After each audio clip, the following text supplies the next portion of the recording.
Welcome to our Energy Connect studio at ADIPEC 2022. I'm delighted to have sitting next to me Stephane Germain, CEO of GHGSat. Thank you so much for joining me. Thanks, Julian. Glad to be here. Now, to start off, could you just tell me a bit more about GHGSat and what you're doing in the energy field?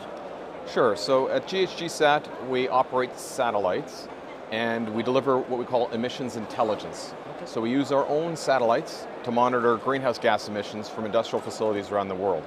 And that means we can see methane, for example, coming from oil wells, compressor stations, LNG terminals, pipelines, so anything upstream, midstream, downstream that delivers energy at the end of the day to customers. And so we help the customers really understand where their emissions are, right, so they can ultimately reduce them and help reduce the impact on the climate.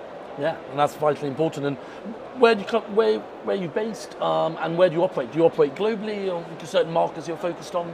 So we definitely operate globally because the satellites see the whole world. So we have 6 satellites in orbit now. Right. And that means we can see any point on the surface of the Earth about every 2 or 3 days. Wow. Yep, so we see this whole world. We are headquartered in Canada, but we do have offices in Canada, the United States, and the UK. Okay. And have you seen a sort of increased demand for what you're offering? Methane reduction is a bit more in the limelight. You're hearing more about it, and you're also hearing companies trying to action on it. That's right. There's been a huge increase in demand for our services over the last, I'd say, 2 to 3 years. Yeah. We started the company about 12 years ago, and at first it was very much more about proving how the technology could work in a market that was much more about, do the regulators require me to do this? Right. Now we're in an environment where shareholders, investors, regulators, politicians, even end customers, everybody's clamoring for reductions in emissions and sustainable approaches to generating energy. And so the demand for understanding methane has really taken off over the last few years.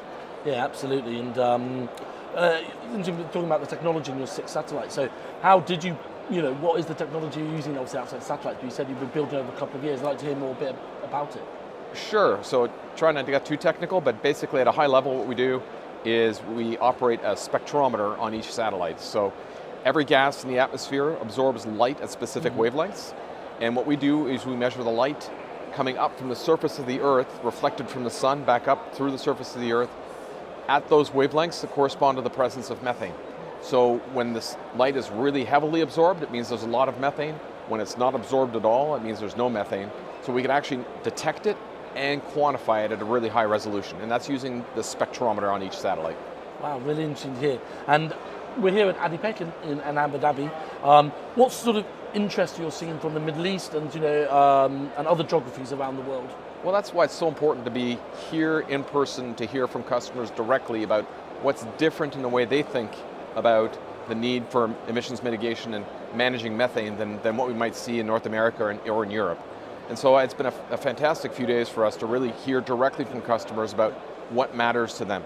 And what we see that's different here is less of a focus on the regulatory need, more on a focus for corporate targets, investor pressures, the national commitments to what's called the Global Methane Pledge ahead of COP27. Yep. So there's a lot of similar motivations, but yet some subtle but important differences as well.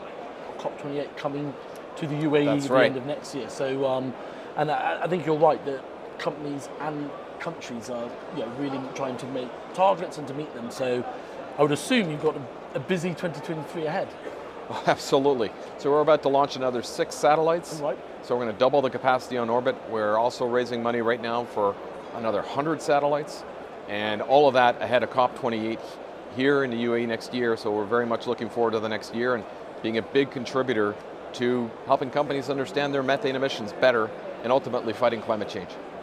Great, well, that is so important.